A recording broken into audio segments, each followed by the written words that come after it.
Sekali lagi ya, saya utarakan ini supaya semua orang-orang menyadari Tuhan itu memberikan kepada kita satu pilihan, satu covenant, satu ikat janji. Seharusnya membuat kita itu bekerja lebih keras bagi Kristus. Kita tidak bisa main-main saja, duduk mendengarkan khotbah saja lalu kemudian pulang. Kita mesti berjuang bersama-sama untuk kerajaan Allah. Di sini dikatakan ada seseorang yang tuan, yang mau pergi. Sekali lagi saudara lihat, mau pergi, nanti suatu saat datang. Sekarang Yesus Kristus itu, Tuhan itu sedang pergi, suatu saat akan datang. Dan kemudian sebelum pergi, kasih, sini, hambaku, saya kasih 5 talenta. Sini, saya kasih 2 talenta. Sini, saya kasih 1 talenta.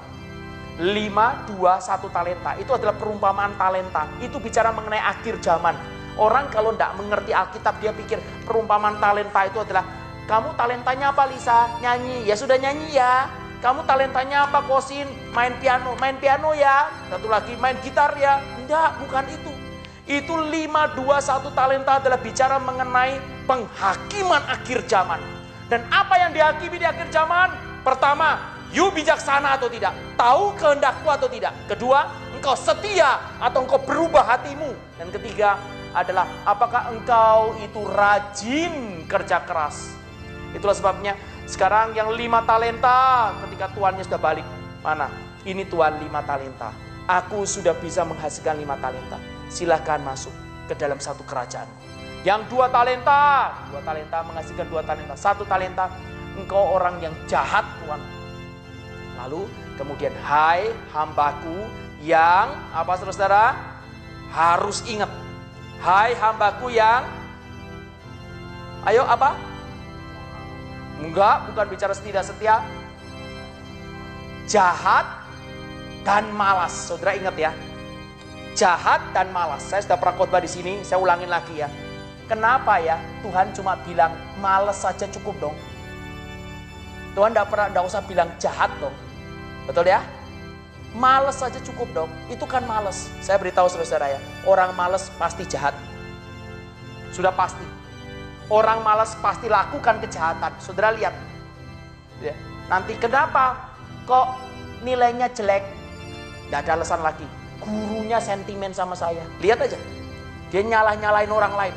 Padahal dianya malas. Saudara, kalau saudara malas, ya, terus kemudian timpa dengan hasil jelek, saudara ditanya, "You kenapa seperti ini?" Kalau saudara jadi salesman saja, malas ya, nggak mau cari order. Lalu kemudian akhir tahun jelek semua daripada penjualan saudara. Kenapa seperti ini? Saudara akan bilang kompetitor kita curang. Nah, saudara lihat aja. Nanti nuduh orang. Selalu kalau malas ya kaitannya sama jahat. Saudara masih ingat kejahatan yang dilakukan oleh Daud kepada Batsheba? Masih ingat? Saudara masih ingat khotbah yang kemarin dulu? Daud dosanya kepada Tuhan itu dosa pertama kali apa? Malas. Pertama kali malas. Saudara lihat ya, kalau sudah malas pasti dosa yang lain masuk. Daud itu pada saat seluruh raja, seluruhnya perang, Daud malas-malesan. Dia tidak perang, Alkitab mengatakan demikian. Lalu kemudian tidak perang, lalu kemudian lihat perempuan mandi, pornografi. Sudah pornografi, lalu kemudian dibuai di dalam pikiran. Sudah mulai sesuatu persinahan di dalam pikiran. Dia sudah tidak tahan tubuhnya. Dia ambil Batsheba, dia bicara merayu. Sampai beberapa kali baru tidur dengan dia. Maka persinahan, sudah persinahan sungguh-sungguh secara tubuh. Batsheba katakan, aku hamil. Begitu hamil, lalu kemudian dia pikir, Uria mesti tarik.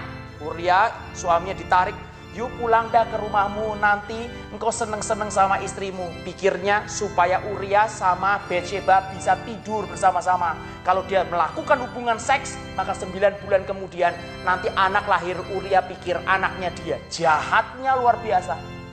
Waktu itu tidak ada tes DNA, tidak ada tes daripada USG, tidak ada semuanya. Tidak ada yang bisa membuktikan kalau itu adalah anaknya Daud. Kalau hari itu Uria sekali saja hubungan seks sama istri. Lalu kemudian tidak, begitu tidak, ini tidak mau pulang, sudah kirim lagi di depan. Lalu setelah kirim depan, aku tarik seluruh daripada panglimaku dan seluruh daripada jenderal-jenderal dan anak buahnya, semua aku tarik. Mati dia di sana. Saudara, setelah mati itu berarti pembunuhan. Setelah pembunuhan dia bicara, sekarang Uria sudah mati. Sebagai seorang raja yang penuh belas kasihan, aku harus mengambil istrinya untuk aku bisa lindungi. Saudara-saudara lihat, di situ dia membohongi seluruh rakyat. Dari mana? Saya tanya, dari mana? Males. Saudara yang muda, jangan pelihara dosa itu. Apalagi yang tua. Waduh saudara, saya paling gak tahan kalau sudah cerita istri nonton telenovela berjam-jam. Saudara bertobat ya. Saya tidak tahan kalau ngelihat suami lalu bukan karena sakit, bukan karena sulit, saudara-saudara tidak kerja di rumah terus. Saudara bertobat. Kita ditentukan untuk kerja. Kita ditentukan untuk menghasilkan sesuatu.